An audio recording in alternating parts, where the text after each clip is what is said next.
So hit a button. Yeah. It's my one job. He does it well. Done for the day. Very elegant, yes. So good morning, welcome to the Ag Committee, Senate Ag Committee. It's Wednesday, January 24th, which is my son's birthday today. Yeah. So I can always remember that day pretty well. So we have a group of folks here to talk about food security and how that's all going. And we'll run, the committee will introduce ourselves and then we'll call on you folks and I don't know, we've got an order, but if that doesn't fit your schedule for any reason, we things are going. Yep, Brian Collmore representing the Rutland District. Irene Runner, Senator for Chittenden North, which includes Fairfax. This is Brian Campion from Bennington. And I'm Rich Westman and I'm the Senator from Illinois District. And Bobby Starr from Orleans. So, welcome all of you to the committee. We've got plenty of time this morning, so everybody should be able to be heard. Is there any particular order that you'd like to go in? Yep, I'll be, good morning. I Okay. will be emceeing our presentation today. So I'll give a start and then I'll call on whoever is next. Yeah, that sounds like a plan. Thank you. Thank you for the opportunity to testify today. My name is Becca Warren. I live in Heartland and I work at the Vermont Sustainable Jobs Fund. I'm the Farm to Plate Network Food Security Project Manager, and I'm here with other Farm to Plate staff and Farm to Plate members. I wish I was there in person to demonstrate how we are bursting at the seams with excitement to bring you the Vermont Food Security Roadmap to 2035, which I see Jake passed out. Thank you, Jake. So the roadmap charts the path for the state of Vermont to make policy choices that will ensure food security for everyone who lives here by 2035, to ensure everyone in Vermont has the food they need every day. And we are particularly glad to share our excitement with the Senate Committee on Agriculture today. It was your decision to create the Farm to Plate Network 13 years ago that has built the partnerships and strategies that led to this food security roadmap and will lead to food security by 2035. Sorry. The Vermont Farm to Plate Strategic Plan directed us to improve access to healthy local food for everyone by creating a detailed, implementable roadmap to food security. We have spent 2 years developing this document and surprised ourselves with how powerful and impactful a roadmap we made. So it's your Farm to Plate vision that has led to a powerful coalition committed to working with you to achieve this transformational plan. And today we will give an overview of the roadmap. You'll hear from organizations about their commitment to executing the roadmap, and we'll share how our collective action is successful because the state took leadership on food security. So we'll start with testimony from Honor Horton of Hunger Free Vermont, who's in the room, Joey LaHoulier of Footbrook Farm, who's on Zoom, and Monica Collins of Feeding the Valley, who's also on Zoom. Then I'll come back and give a bit of detail and a walkthrough of the roadmap document. And then we'll hear from Abby Willard and Stephanie Bergen about the commitment of the Agency of Agriculture and Department of Health. I do respectfully request that we wait for questions until we've finished our prepared testimony. We've timed our presentation, so we have ample time for discussion, and we're really looking forward to that. So as I said, the roadmap shows us how to ensure everyone in Vermont has the food they need and is organized under 3 goals that we will achieve by 2035. The goals and the objectives and strategies they contain are based on the expertise of over 600 people in Vermont who took the time to share their opinions, expertise, and personal knowledge of food security. So the three goals we'll reach by 2035 are: government ensures food security for all in Vermont. Vermont farms have the resources to be resilient. Communities have the tools to support food security. And Honor, Joey, and Monica are here to kick us off with how these goals are important to their work in the state. So Honor, are you ready to go? Sure. I'm Sure. ready to go. Yeah, All right, thank you. Becca, we don't operate like a lot of committees. We have short memories. And sometimes we usually ask questions as we go through the witnesses, so, but I'd ask the members if you have questions, jot them down and we'll try to go by the rules that Becca's had. So, welcome. Good morning, senators. It's so lovely to be back in the Senate Committee on Agriculture with you all. Thank you for having me this morning. I'm Honor Horton. I'm a resident of Williston, and I'm the executive director of Hunger Free Vermont. And I'm also a member of the steering committee that took all that feedback from the 600 people from all around Vermont and expertise from a lot of different experts, and has been part of the group that has turned all of that into the food security roadmap that you have in front of you today. And I'm also here today as a founding member of the Mass Feeding Group. And that was established by Vermont's SEOC in the early months of the COVID-19 pandemic, when it became clear that the pandemic was also a hunger crisis, and really a hunger crisis that hasn't abated yet. And that food access and food security were not effectively woven into our emergency response systems in the state. That Mass Feeding Group continues to this day as a place where state agencies and nonprofits that are together accountable for ensuring food security can keep in regular communication and strategize together. The value of the Mass Feeding Group and the realization that the goal of food security is not consistently well integrated into government operations, that was something that led directly to my own personal passion for committing time over the last 2 years to help to create the Vermont Food Security Roadmap to 2035. And all of us are here today. We're not here to explain everything in that roadmap to you, because that would take even longer than the generous amount of time that you've allowed us today. But we're here to infuse you with the same passion that we all feel for creating a future of food security for everyone in Vermont. So every time that we got together as the steering committee to work on creating the food security roadmap, we paused and we tried to imagine what it would be like if we were actually standing in 2035. And we knew that everybody in Vermont had food security and climate resiliency, and that our agricultural sector was thriving and providing for our people. And I invite everybody in this room right now to imagine that day. Imagine that hidden hunger does not exist in Vermont because everybody has the food we need. Imagine the possibilities available when nobody in Vermont is hungry. Imagine that we had all worked together in our mutually supporting roles to create permanent, equitable, Vermont-grown food security for all. How proud, how joyous, how fulfilled we would all feel to know that we had dedicated our lives and our work to achieving this outcome, and that we had succeeded.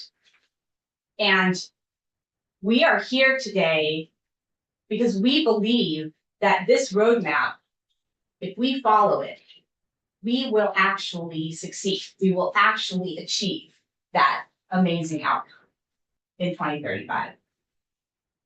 So the Vermont Food Security Roadmap leads with the goal that our government ensures food security for all in Vermont.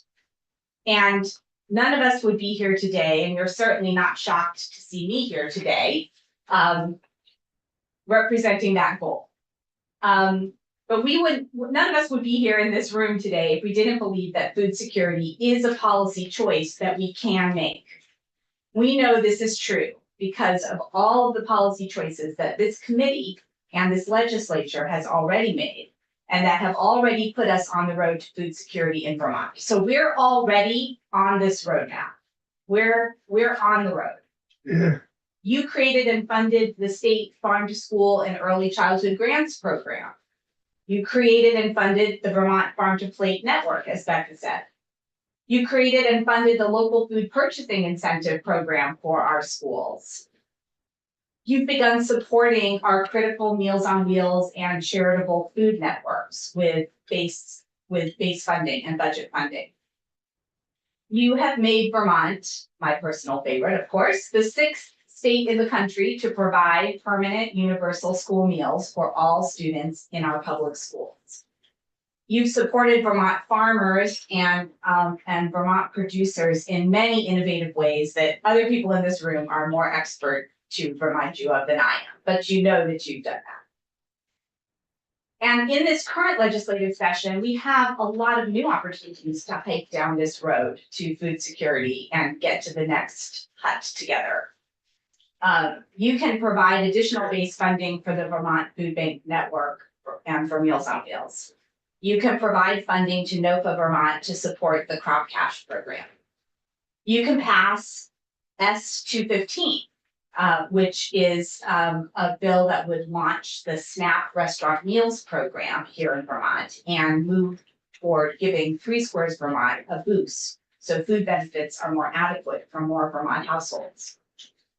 When it passes over to your side, you can pass what's now H701 to expand the Vermont Earned Income and Child Tax Credits, so lower income working families can keep more of what they earn and have that money available to create food security for themselves.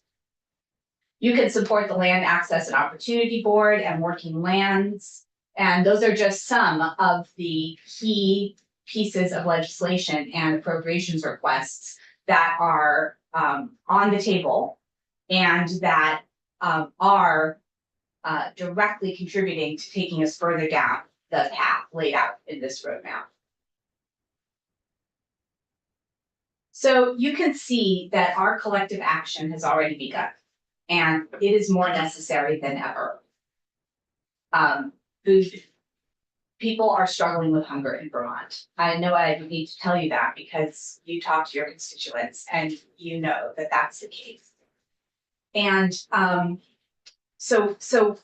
it's more necessary than ever that we work together to ensure food security across Vermont. In times of crisis, as we had with the pandemic and with the flooding this past summer, and also times of calm, which I hope we get some of soon.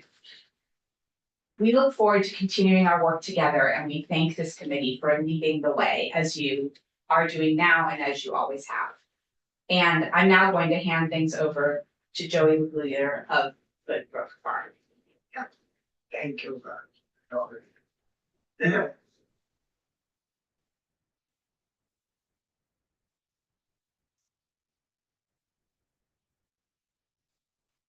See, Joey, I think it's gonna be on. there's Hi, good Hi. morning. Senators, thank you also for letting me come and talk to you this morning.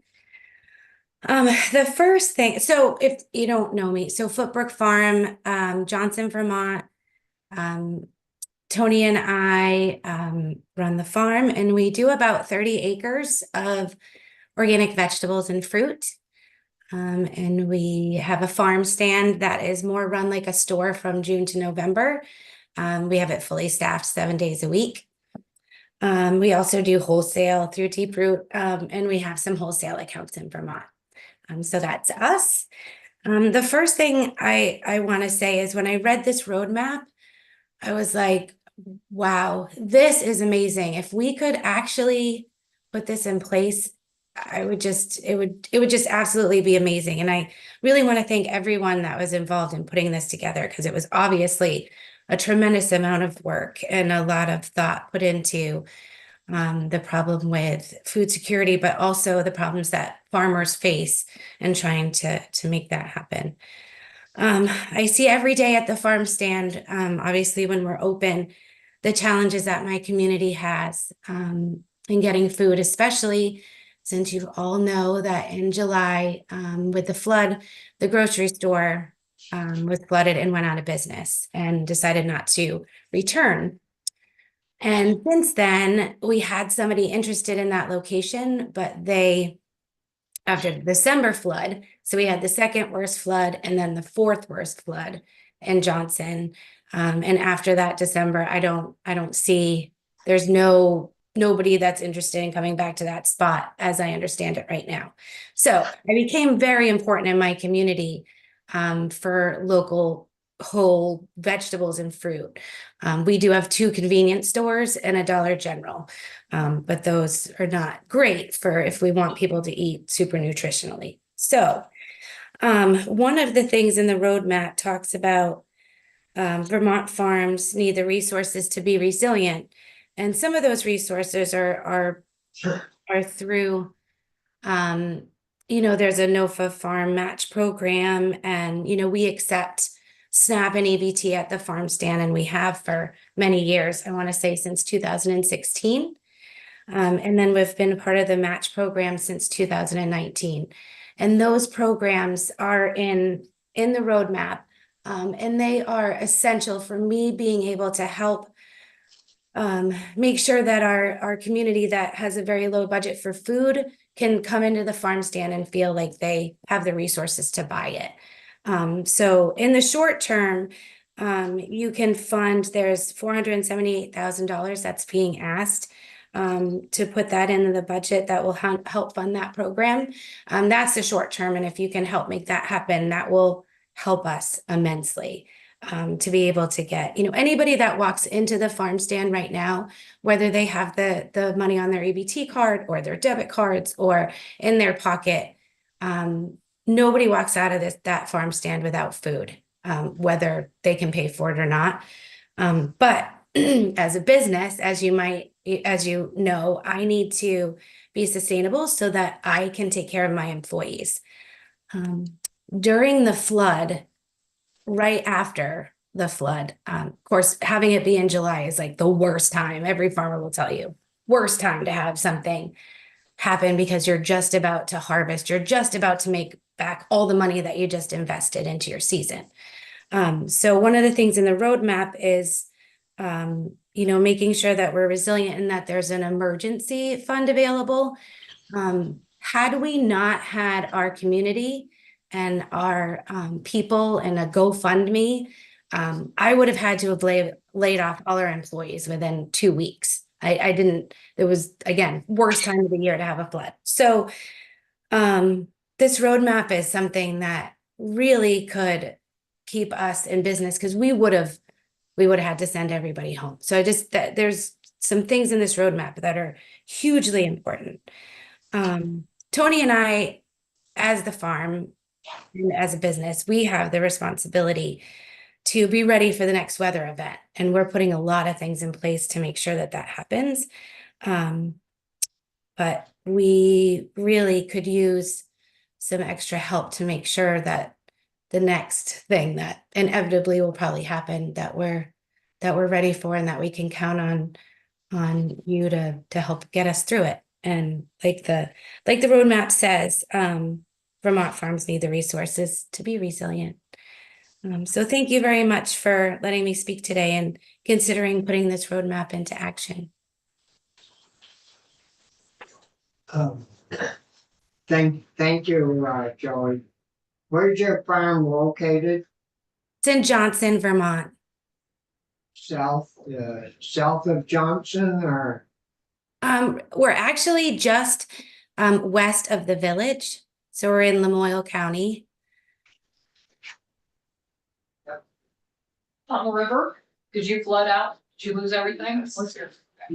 Yeah, we lost about, I think we're still trying to figure all of that out, but we lost at least 75% of our crops, which is devastating all by itself. But our biggest problem was that The flood came into our equipment shed, so we had 13 tractors underwater, and we had 5 feet of water in our barn. What I can tell you is that we're going to be moving that equipment shed as soon as we possibly can. And we also, had we known what that flood was going to do, we would have moved the equipment. The things that are in place to give us, an idea of how much flooding we're going to see, the NOAA sites and all that, were really not, they were so wrong for that particular event. But we will not just be counting on that next time. Thank you, Mr. Chair. So Joy, can you just be a little more specific about what are the things that you are going to do looking ahead to sort of get ready for the next event? You mentioned moving the shed. Are there other things that you're contemplating? Well, we're contemplating a lot of things. We do have, so most farmers will tell you that floodplain soils are the best to grow in. Oh. We're trying to convince my husband not to grow on, we don't grow within a quarter of a mile of the river. And we have, we've worked with NRCS and everybody. We have a wonderful bank. We have all the proper bushes and trees and everything that are protecting it. So we don't grow down by the river, but we are definitely trying to get some soils we have a couple of higher up fields. So we're trying really hard to get those soils ready so we can plant more uphill. And also just, move stuff around the best we can as far as the crops go. But again, crops are something that you can lose every year to all kinds of different things. And we can be pretty resilient with that because we're really diversified. But moving the equipment, making sure that we move the equipment no matter what that flood is saying it's going to be, is going to be huge. And also protecting our barn. We're going to do some things, put more things up higher, put pallets, we'll just be way more ready for the next one than we were this time. Had we known it was going to rise to, I think, 21, 22, 23 feet, we would have understood where the water was going to go, but we didn't have that kind of information. So we're going to put our own cameras and all kinds of different things around so that we can see what's happening for the next event. Okay, thank you. Thank you, Joy. Thank you. Who's up next? I'm up next. Good morning. Thanks for the opportunity to be here. My name is Monica Collins, and I am a resident of Hancock and the director of a local nonprofit. It's all volunteer, Feeding the Valley Alliance. We serve the communities of Rochester, Hancock, and Granville by distributing fresh food at no cost to residents in need. Our funding comes from grants and donations mainly. So I also work at Vermont Law and Graduate School with master's students, helping them find jobs. And many of them focus their work on food and agriculture law and policy. I became involved with the steering committee of the roadmap because it was critical to have representation from small rural organizations and communities, given the different challenges that we face. I've worked on farms. I'm a former select board chair. I'm a current regional planning commission rep for my community. And I'm also someone who's experienced food insecurity. The focus of my message today, though, is that there are existing tools for communities to work with to ensure food access in general and in the context of emergency preparedness and resilience. An example is the Farm to Plate Network's Local Planning for Food Access Toolkit. That was published in 2019. It came out just a couple months before the pandemic hit. So obviously the focus shifted to that, but now it's 2024. And I think it would be very helpful for communities to know that this toolkit exists. so that they can incorporate food access into their town planning. This information will help them keep issues like access to farmland, economic development for local food stores, which is something our community has faced when we lost our only grocery store, and emergency management in mind as they update their plans. So where I see the disconnect is that there is often funding available for planning, but that same level of funding is not readily available for implementation. Town plans, hazard mitigation plans, local emergency management plans, those are all wonderful tools that can incorporate food security, but they don't at the moment, unless a community specifically works to do that.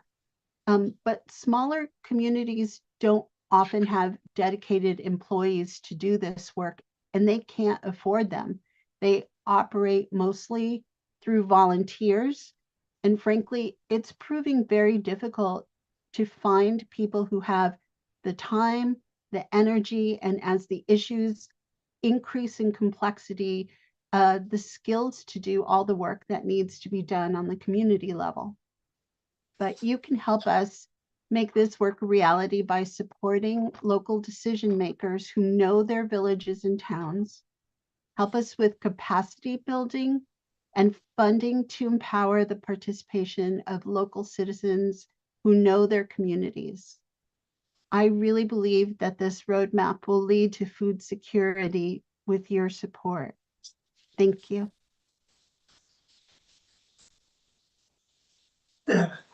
Thank you, Monica and Joey and Anor.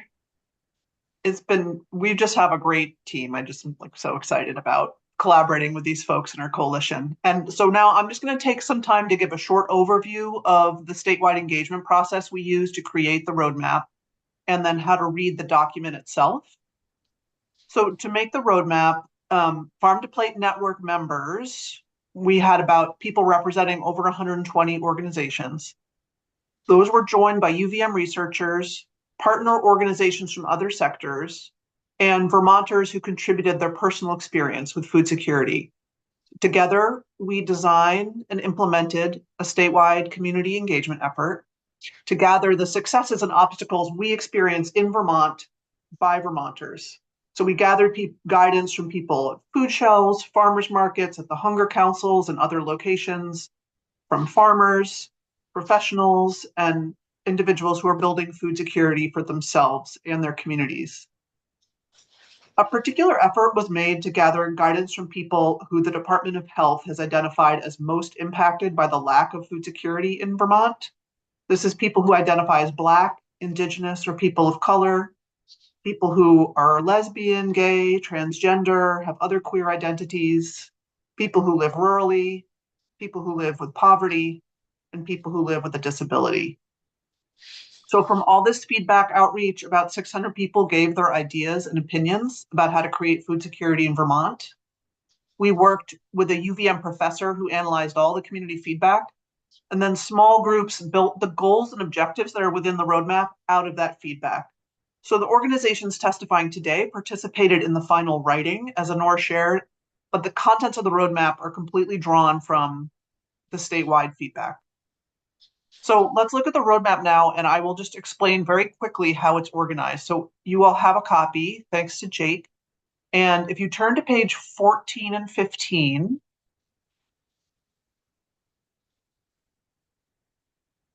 we just had this printed, so you actually have copies, and I do not have one to hold up. Okay, I'll be the visual reference. Jake, if you can hold up, yeah. Yeah. So okay, we're on pages 14 and 15. I can see them there. So all the pages before page 14 give more detail on the background of creating the roadmap. So more detail on what I just quickly breezed through there. All the pages after page 15 outline the objectives and strategies that will get us to our 3 goals and create food security in Vermont by 2035. Then on page 14, you can see there is a graphic that's titled The Anatomy of an Objective.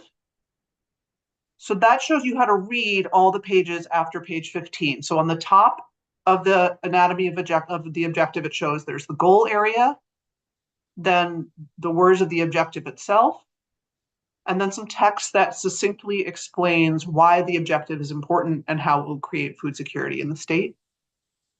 Then you can still see on this anatomy of the objective, if you're looking at it, the strategies follow on the right-hand side. And then for each objective and throughout the roadmap, we provided direct quotes from the community feedback across the state that related to those topics that are in that spread. Then on page 15, you can see a list of the 3 goals and all the objectives that are underneath them.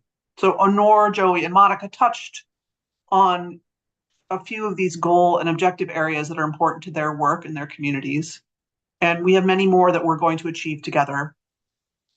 At this moment, just to get us through our presentation and make sure we have time for questions and whatever details you want to be talking about more fully, I'm going to move to introduce Abby and Stephanie.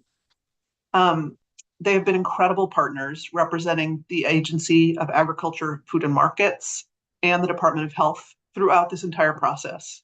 The state recognized the urgency and need for a shared path to food security in Vermont and provided significant funding and staff support.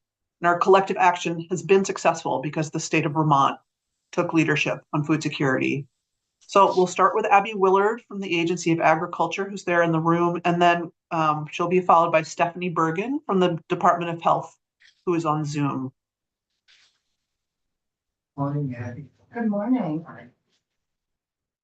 All right. So just squeeze right in. All right, Abby Willard, Vermont Agency of Agriculture. I'm really excited to see this roadmap. This is sort of the first time, obviously, we're seeing it in print, and it's true, your eyes are really drawn to that flood image that Senator Camping was just looking at in Montpelier. You're really reminded of how much water came through that watershed and through our communities and on our farms. I also look at like page 9, that Coleman Farm was kind of continuously shown through part of our social media and drone footage of the agency. But yeah, it's really exciting to see all the thoughtfulness and the public perspective kind of captured and all the hard work into this roadmap here. So yeah, the Agency of Agriculture is really excited to see the roadmap, very proud of the work and both the bold and attainable goal of ending hunger in Vermont by 2035. I'm proud of a state that can get behind such an objective. From the agency's perspective, the strategies in this roadmap that make that critical link between food security and food production and really elevate the important message that food security depends on viable agricultural sector is really important to us. So I think you would likely agree that we can't talk about community viability without addressing hunger. And we can't talk about supporting families without talking about food production. We can't talk about Vermont's culture without investing in our future farmers. And we really will likely be unlikely to achieve economic viability as a state if we can't find a way to feed ourselves. And we know that that will require viable and productive agriculture and farms. So that's like a heavy responsibility and very complex systems that we're asking to act in unison. And I think that's where this roadmap is such an accomplishment, because it really focuses on providing resilient resources to our communities, to our families, and to our farms. And this inextricable link between ending hunger and supporting viable farms really resonates with the work that we do in the Ag Agency, the Ag Development Division, and what I think we talk about with this committee on a regular basis year after year. And I think as Becca mentioned, the Agency of Agriculture contributed money out of our fiscal year 23 appropriation, so $150,000, which was also matched with the Department of Health Resources to the Vermont Sustainable Jobs Fund to launch this roadmap process a few years ago. And as others have spoken and Joey attested, and I just want to real heartfelt support for the Footbrook Farm and for Joey and Tony. They were one of the most tragically impacted farms during the July flood and kind of resulting growing season, and not the only farm by any means or any business, but devastated with the amount of water that kind of poured through their farm and their land. But I think we all have learned that through the COVID experience and through the July flooding event, we've talked about the fragility of our food system and the value of local producers to sort of care for one another and provide for community members. The importance of having reliable and accessible systems that ensure we can support and feed our communities. So the agency was involved in this roadmap process. So as a member of the steering committee representing the Ag Agency, we were part of some of the early public engagement efforts and some of the first collection of voices and perspectives from Vermonters, and then throughout the process of developing the strategies. And so you'll see, I think starting on page 32, is where, not that the other strategies and focus areas aren't critical as well, but starting on page 32 is where the very specific agricultural strategies begin under the kind of the focus area of Vermont farms having the resources to be resilient. And so the agency played a role in helping design and kind of guide, along with many other voices, the focus area of these 4 areas and the 12 resultant strategies. And yet the strategies in this plan are not wholly new. So you'll see a lot of, and probably be familiar with a lot of the recommendations and language in here that were previously highlighted in the Climate Action Plan. Were included in strategies and recommendations in the Future of Ag Commission reports that have been submitted over the past few years, and provide, further detail from what was outlined in the Vermont Ag and Food System Strategic Plan, also led by the Vermont Sustainable Jobs Fund support for the Agency of Agriculture.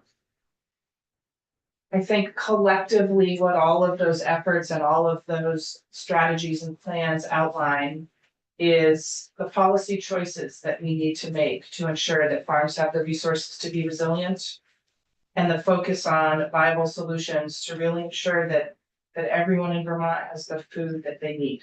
So they sound like basic goals, and I think we all know how complex they are and the consequences of trying to achieve that goal.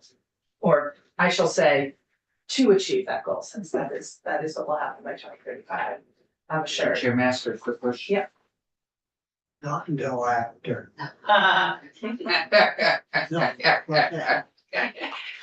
Sorry to interrupt. That's okay.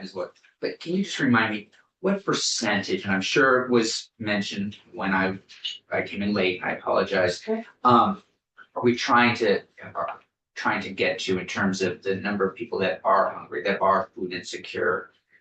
We have that? Like the actual number of individuals that will be Percentage, reached? yeah.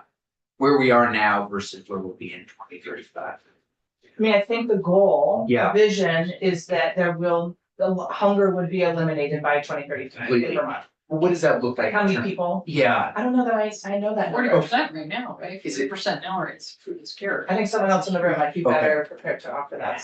what percentage of people are food insecure right now? Anybody know?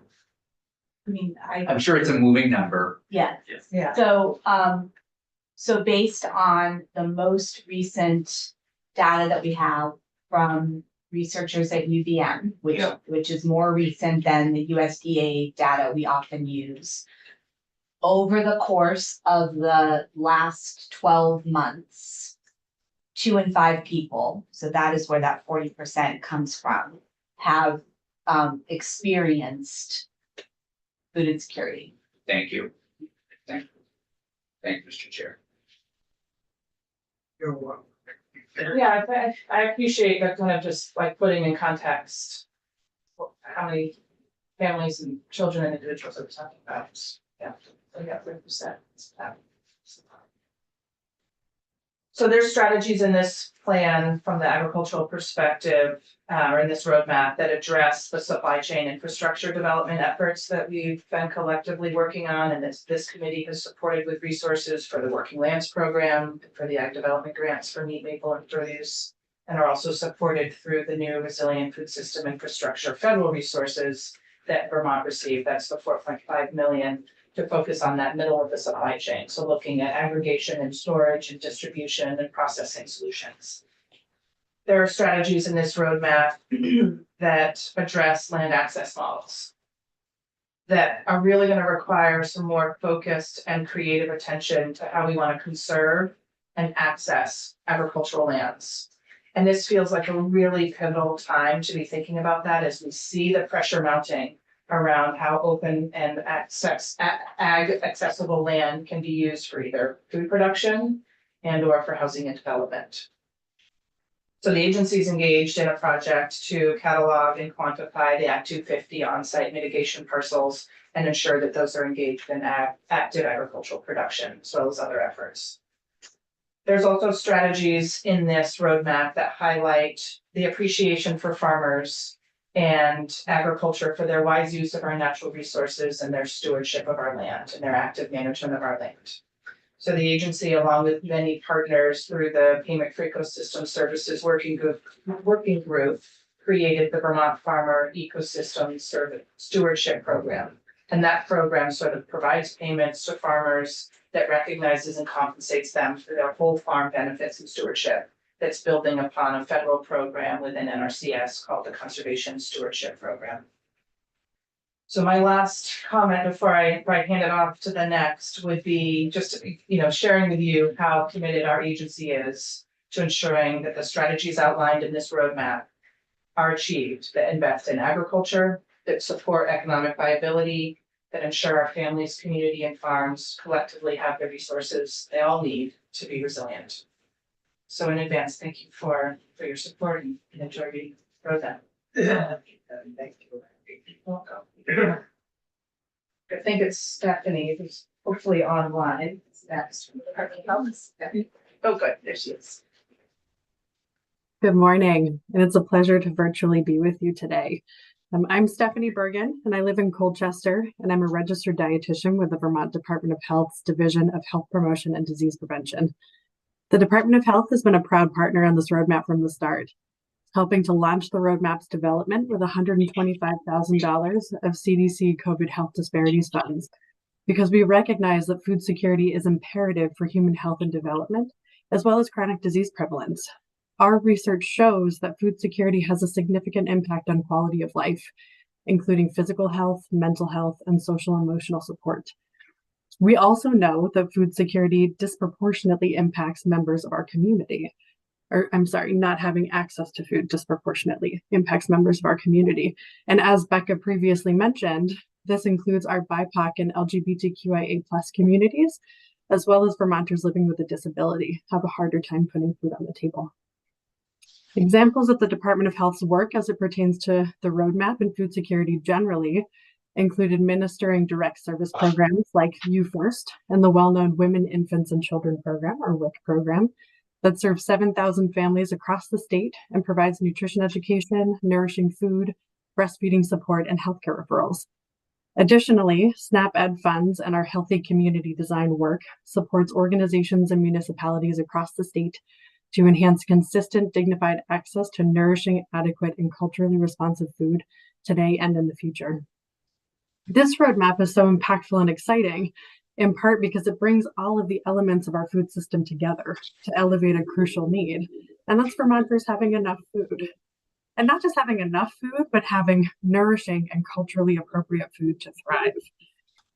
The Department of Health supports the roadmap's comprehensive strategies to achieving food security, all of which are derived from the voices of people living in Vermont, and many of which are already underway. We are grateful for the opportunity to speak with you today, bringing to life the public and private collaboration that made this roadmap possible. And thank you so much for your time, and I believe I turn it back to Becca. Thank you, Stephanie, and thank you, Abby. So we're all just pretty much done with our prepared testimony and just want to say this roadmap is here to guide you and all of us in making policy decisions to ensure that all people in Vermont have the food they need at all times in all the circumstances that we are facing. And all of us here today and our coalition partners who are watching on YouTube are committed to the actions recommended by this roadmap and committed to working with you. The Roadmap Coalition will continue to be housed within the Farm to Plate Network and staffed by the Jobs Fund.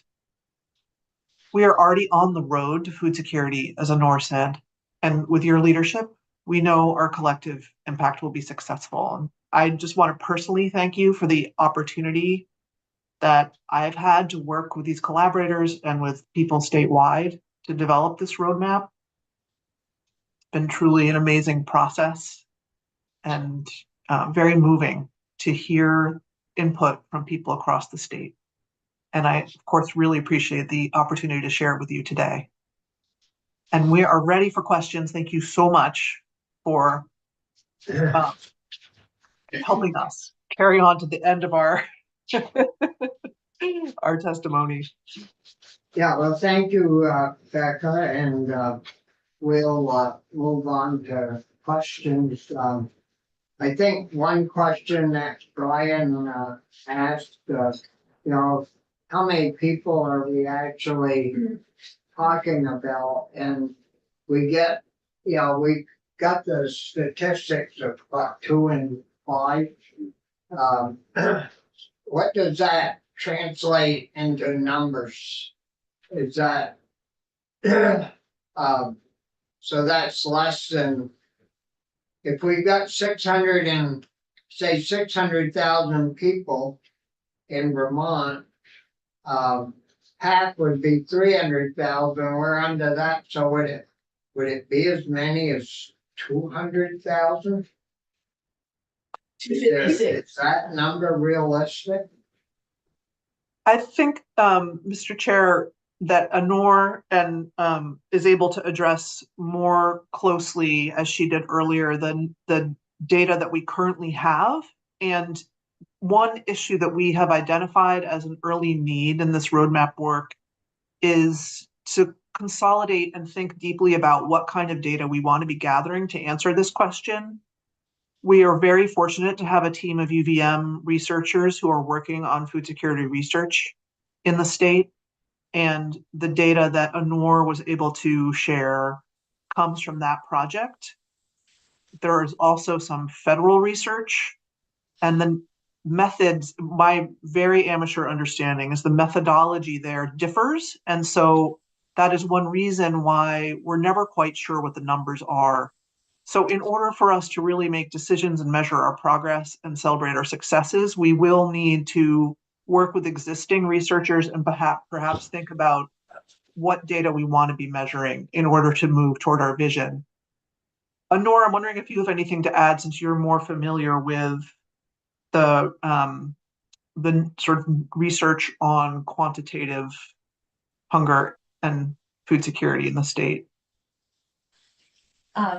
Yes, and John Sales is also here. So the Vermont Food Bank is also a member of the Food Security Roadmap Coalition. So I hope John will jump in also. But so one thing that makes all of this very tricky is that people move in and out of food security. There are a lot of people in our state who are seasonally employed.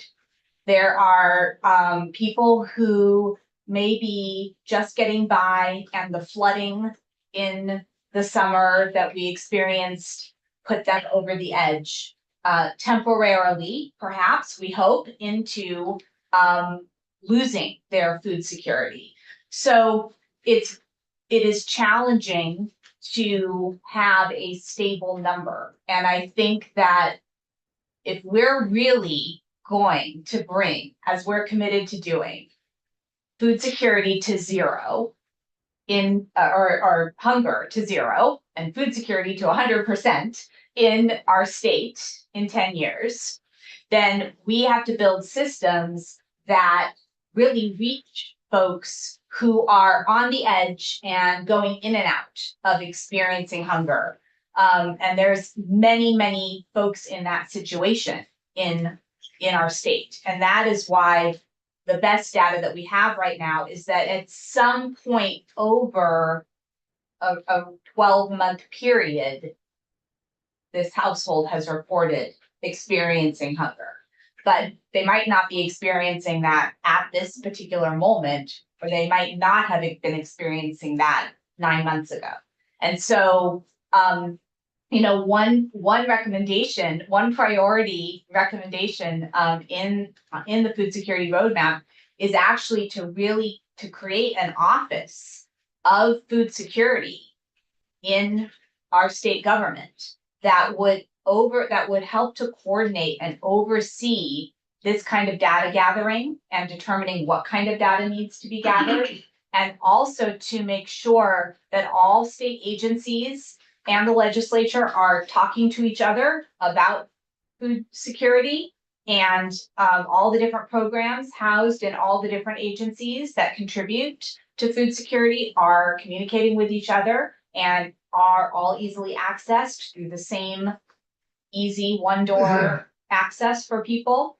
And that would also be a place where emergency food response, could be better coordinated. Hunger Free Vermont partnered with the SEOC during the aftermath of this summer's flooding to try to help figure out where were prepared meals needed in this Washington County region that was so hard hit.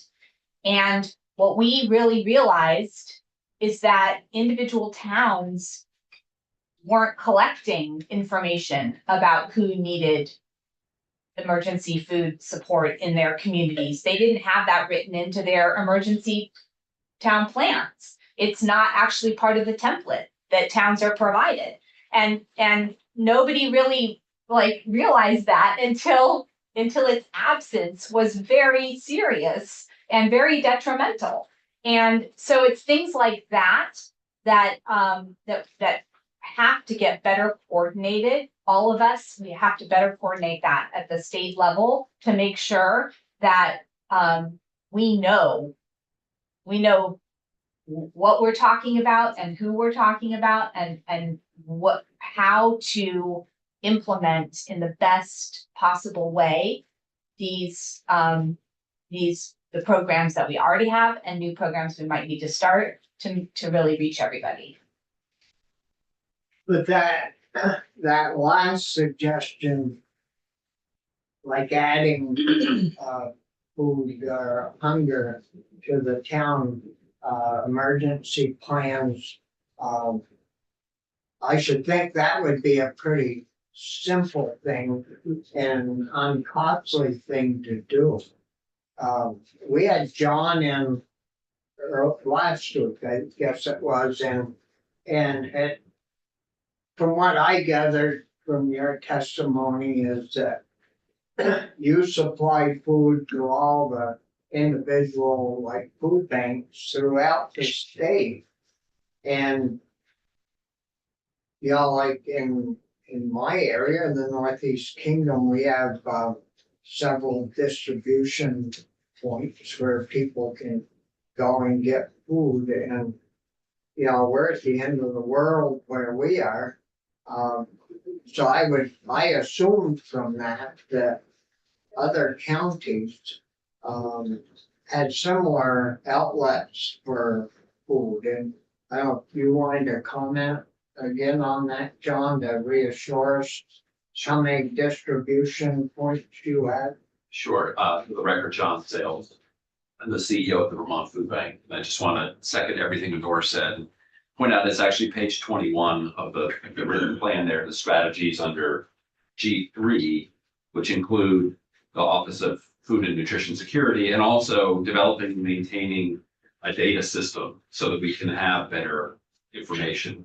So to answer your question, Senator Starr, the food bank works with about 300 community-based groups all around the state. So food shelves, meal sites, out of school programs, senior centers, homeless shelters, basically anyone who distributes or who feeds people and works with folks in crisis or in very low incomes. We also, as the food bank, do direct distribution programs or Veggie Van Go and distribution to SASH sites, which I've talked about before. It's really challenging. You would talk about all those partners that we have. We are actually working with our national organization, Feeding America, to develop data gathering systems. And there are tools out there that we're starting to implement. Of course, it takes resources to set those systems up. We have to set up our, the folks at NACA Northeast Community Action. So they have a food shelf that they run in Canaan. And so they would need to have, a tablet, and the people who come into the food shelf would have a swipe card. And so we'd be able to have some real-time data. But we have to be able to get all that technology to the people, train them to use it and make sure it gets used and that the data gets downloaded. I think one of the other data challenges is that it's the Agency of Human Services that owns all the information about people and their income levels and the services that they're getting access to. And I know that Hunger Free Vermont works very closely with DCF and AHS, and yet we as nonprofits can't access a lot of that information. And AHS doesn't have the capacity or the systems in place to be able to crunch that data in a way that gives us a better idea of our food insecurity numbers or the folks who need some more help with food in Vermont. So I think the roadmap is going to help us have a vision of where we want to get by 2035. And hopefully we can start now taking steps to get there. Yeah. I mean, that seems like a long ways away. Well, we can do it quicker. We can do it more quickly. That would be fine. Well, I mean, I guess, I look at it differently, coming from a very rural area. If you've got somebody in your community that lacking food, you take them some. Yeah. Whereas in cities or in communities where people don't know everyone, people could get very hungry real quick. I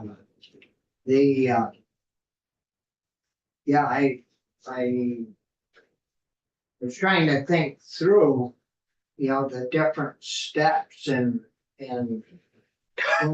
step one, I mean, it's how you set up your steps determines how long it takes you to get to the end. And it's critical that we address this. I mean, it's really sad to think that somebody has to go to bed hungry. And just last week I was over gassing up at the local gas station, and I wasn't just pumping the gas and standing there, and this guy comes up. Hey buddy, you wouldn't have $1 or so I could, it was a cold night, so I could go in and get a cup of coffee. And so there are people out there, and I told him, I said, well, I haven't got any dollar bills. I got a 5 with that word. And so hopefully he went and got something to eat with his coffee, but I didn't have any single dollar bills. But so there, he's probably one of 50 here in the city that was having trouble. Now the agencies of help, and do you have some money in your budget to push your part of this along, or is it something that that we need to do as legislators to try to get it into the budget? Well, the budget address was yesterday, so you know, the agency supports the governor's budget.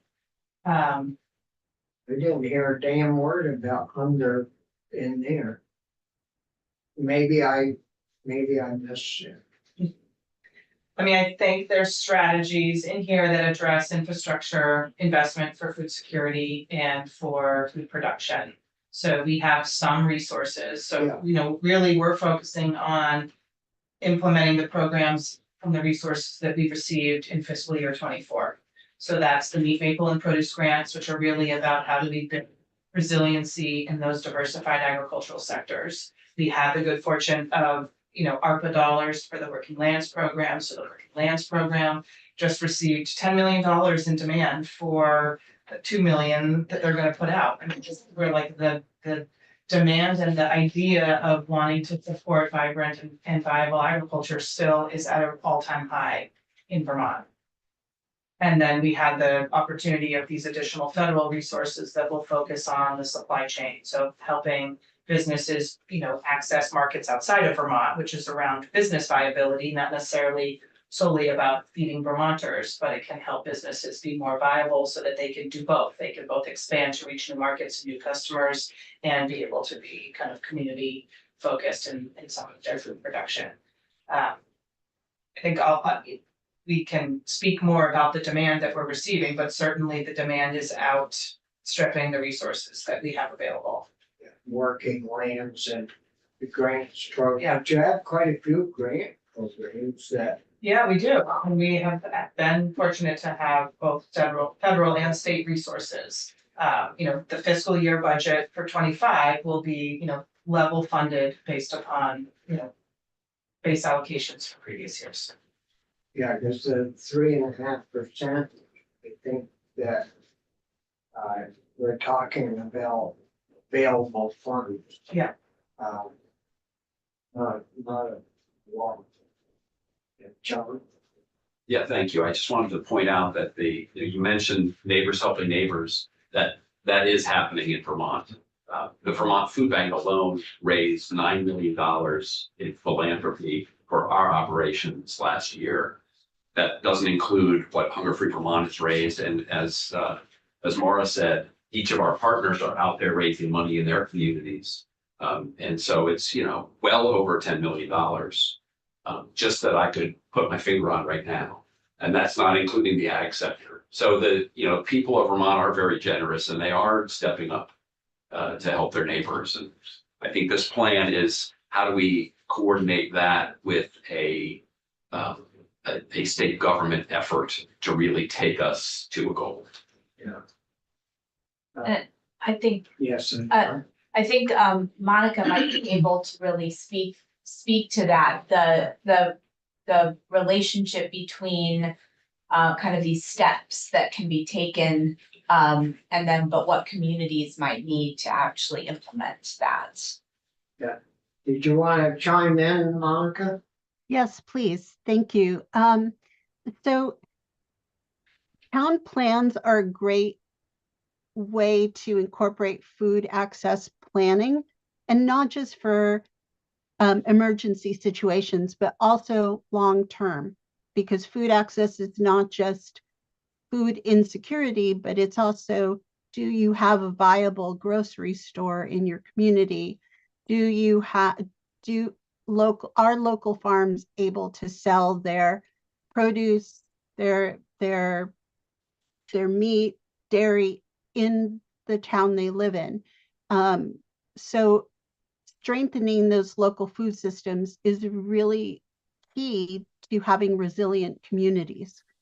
But my concern is that there's already funding available for towns to put together their town plans, and having that information about food access and how to incorporate it into a town plan is important.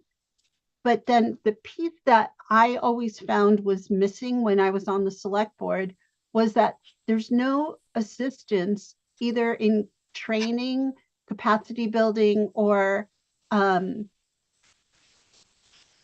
just implementation funds for after that plan is put together. So there's all these amazing plans sitting on the shelf, and some communities have the resources to do that work. Others, like my community, we have 350-ish people, and it's an all volunteer select board. I think I got paid more like $1,200 a year. And when you break that down by the hour, it's pennies. And it's almost a full-time job, in addition to my own full-time job. So there's difficulty in having people who know how to do this work and who have the time and capacity to do it.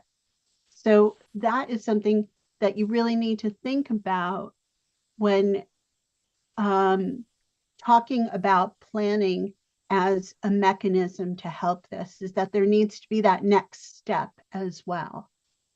In my community, we have just anecdotally, I don't have hard data, but I can tell you that we have been serving, we do once a month distributions of Veggie Van Go bags, and we have had 35 families on the average who have been accessing our services from Hancock, Granville, Rochester, and sometimes Stockbridge, Pittsfield, and Goshen. And that's 35 families, not 35 individuals. For November and December, that shot up to 57. And on Friday, we will be distributing to 42 families. Most of these are folks who are working folks or seniors who just have a hard time making that Social Security check stretch out for the whole month. Thank you. Those are pretty telling numbers for that little valley. That you live in, that's for sure. Other questions? I was wondering, we're on our third, I think, year with free school meals. Is this the third year or third? I think? Because Counting the pandemic, I think it's the fourth, counting that. And I know, and maybe some of you folks know better than I have heard, that schools have implemented like a pantry type deal that after hot lunch is over, food that's left from the hot lunch is put on in containers and on a rack where the hot lunch is, and as children leave school in the afternoon, they can pick up food from that. And I'm wondering if that has helped to reduce hunger amongst our youngest citizens of the state with having universal meals. Does both Senator Collmore and his committee and our committee, the two of us, two committees played a pretty key role in pushing the universal school meals. And, you know, when I go to meetings, usually a parent will mention it if it's not a school meeting. And if it's a school meeting, you know, you hear it from the teachers as well as the administrators, how well that is all working.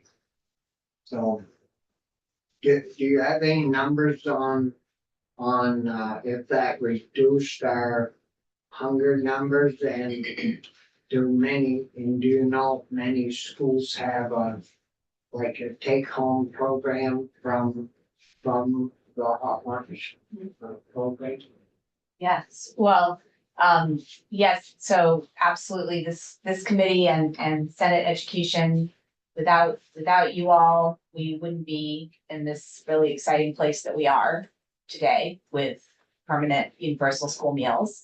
It is a program that has been very well implemented by our Agency of Education, and we have also heard from teachers and others that it's really been a game changer for them in terms of student health and student ability to focus and student mental and emotional well-being during these really challenging years. I don't have data to say universal school meals has reduced hunger for children or families by a certain specific amount.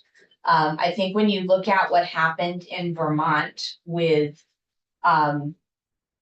child hunger compared to other states nationally, especially when a lot of the economic supports for families, like the expanded child tax credit at the federal level, the expanded SNAP benefits at the federal level went away, and all across the country, child hunger spiked by 20 percentage points in some states.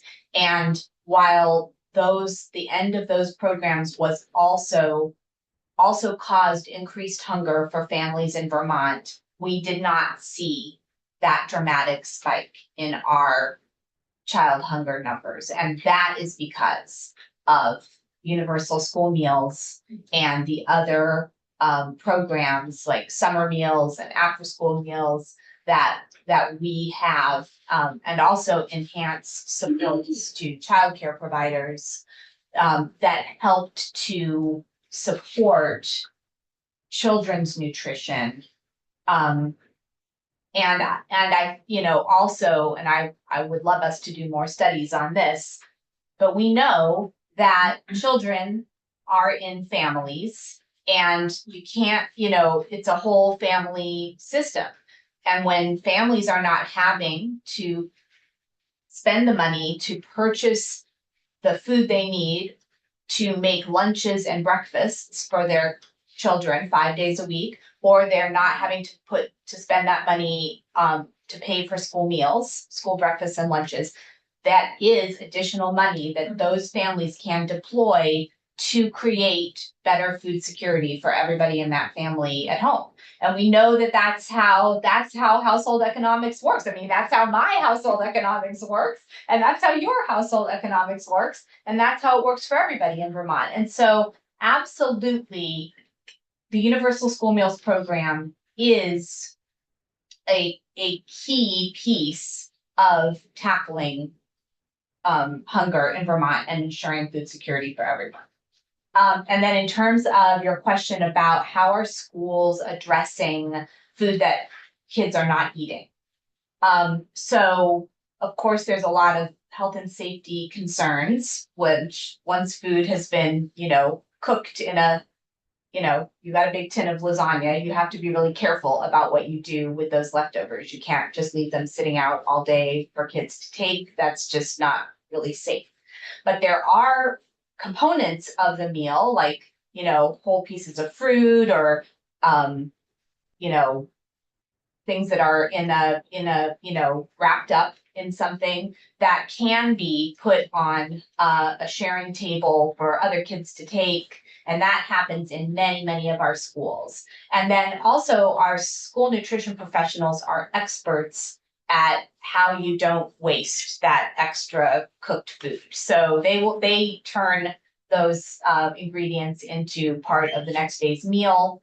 And I do think that there are schools that, one thing I think we learned in the flooding disaster this summer is that schools can also be better integrated as places where food can be prepared for people who lose the ability to do that in their homes because their kitchen flooded out.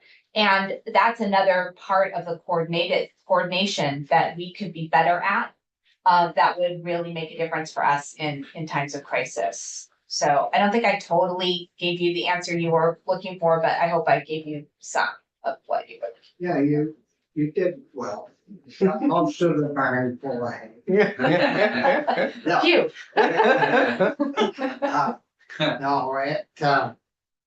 No, it's important to this committee and Brian's committee that we try to take care of our children and are less fortunate. And just this morning prior to this meeting, I was meeting with folks from the Hannaford Store Company out of Maine in regards to food, New England's food security and, whether they would buy products from our Vermont farms if we convert to, whatever vegetables and it was, that was a good meeting and, they're really getting geared up to buy local. And so they were gonna meet with Anson later this morning. And so the only thing I didn't get to ask them was what do they do with their food that's near outdated or is outdated? Because that could be utilized. I think, John, you mentioned that you get food through the other day when you were in. Yeah, the food bank, we have relationship with Hannaford and with all the other grocery stores in Vermont, Shaw's and Price Chopper and the independents and co-ops. And either the food bank itself or one of our partners, a food shelf or meal site, will go and several times a week and pick up whatever gets called at the store. If there's dented cans, if there's dairy that's close to code, if there's produce that's coming off the shelves. So as much as possible that does go into the charitable food system already. We have a great relationship with Hannaford and all the other chains in Vermont. Yeah, I was pleasantly surprised with, they came down from Maine and so they had, they came down yesterday and had to stay over because it was an early meeting. So that's good. Are there other questions? No, it's very helpful. Anything else from any of you folks that you wanna offer? We've taken quite a lot of testimony this early in the session. Is kind of unusual really to get, to take as much as we have in regards to food security and the New England Feeding New England issue, food bank, and so as we move forward, we'll be Richie, Senator Westman and I are also on appropriations, so we'll be in there scratching for every dime we can get if there's any around. And we usually do okay. Benner's better, Ellen's better. On that very point, Ellen Kaler from St. Johnson, I was just wondering, do you think that the Senate Appropriations Committee would be open to having an abbreviated presentation about the roadmap? Given how many, like over the long term, how much we are looking to the state to be a major partner in this? Is that something that the committee might be open to? I don't know. I think I would speak with the chair about that. I mean, I think you should. We could mention, but we don't do a lot of testimony. Generally, they look for the policy committees to weigh in. And get recommends from us on Advocacy Day. I don't see why you couldn't do a little spiel there. Yeah, I think, at the advocacy days, but that ends up being 3 minutes, 30 minutes, so. Yeah, And I would suggest that write something succinctly and send it to the committee. And it will go in the list of requests. That, yeah, we don't usually hear from, like Yeah. we do in here. We don't, really get in, Jane or, There is a tracking document in joint fiscal keeps. Yeah. And so if there's a succinct document that comes from the group, it will be included in, and they'll make that measure. Thank you. I have a question. Thank you, Mr. Chair. I'm wondering if anybody has seen the town successfully put food resilience and security in the town plans. The towns that I have that are rural are mostly, I think, focused on development. Seeing that tax revenue that seems so attractive and forgetting that development provides services to any extra people that move to town. I guess much better use of our land, but that's me, and I don't know how I, as one resident, or even a non-resident in other towns in my district, could successfully sell this idea. Do you have experience doing that in towns, or is this sort of a new concept that is gonna take a while to infiltrate into town planning missions? Yeah, I'm not thinking of an example town right now. Not to put you on the But I- spot, but, yeah, but if anybody wants to get back to me with a strategy, or, you know, if anybody wants to come talk to planning commissions, I think that would be a great way to tell them it's not just residents, it's a statewide issue, and they need to do. I can talk to that a little bit. I'm sorry, I can't see the people in the room, so am I interrupting someone? no, Okay, good. I mean, I can see all of you senators, but not the others who might be speaking. Chris Campion, who is the director of the Wyndham Regional Commission, has been very involved in this project, and I think he would be an excellent person who would really enjoy coming to answer that question for you, Senator. As Monica has testified, she has been involved, her local bodies that work on planning, and so she has some localized knowledge. And we do have this toolkit that we referenced that Farm to Plate did create in coordination with the Regional Planning Commission collaborators. But the pandemic did really stop the planned rollout of that project. A lot of towns are doing work, you would in many cases know better than I, that relate to resilience about waste. It's often about wastewater is my understanding. And then, development planning in other ways. But I think Chris would know more details, and I can reach out to him. Great. I mean, one kind of related piece that I'm thinking about would be towns that have engaged in developing bylaws around accessory on-farm business designations. So I feel like that's not, maybe specifically around food access in the kind of like maybe the most direct way that you may be thinking about it, but encouraging communities to help farm businesses be able to offer farm stands that carry product from other businesses, or encouraging more of that value-added processing to make, different food types available within their community could be part of, and we are seeing towns that have developed, specific bylaws in support of that Act 143 accessory on-farm business designation. Thank you. Yeah. Yeah, I was so Jake Claro from Sustainable Jobs Fund. Just another person is Seth Jensen, who's Lamoille's regional. He's at the Lamoille Regional Planning Commission, and they've done a lot of work around accessory on-farm businesses, but also just really, I think, creative, regional and town planning that's oriented towards food systems, working landscapes that might, have some specific examples. anything else, committee? No. Any of the guests have anything else to say? I just want to say thank you, and we're very much looking forward to continuing our collaboration and Yeah. creating food security for our neighbors by 2035.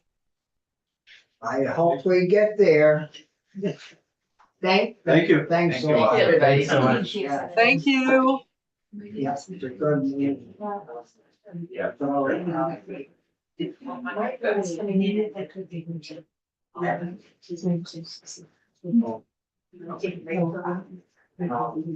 Yeah, well, we have our Great. committee. Nice to meet you. And so Michael, I got this from Joe, Michael right to the 11th. I used to work the same. So he's Yeah. coming in a little after the 11th. So, we need to take a break.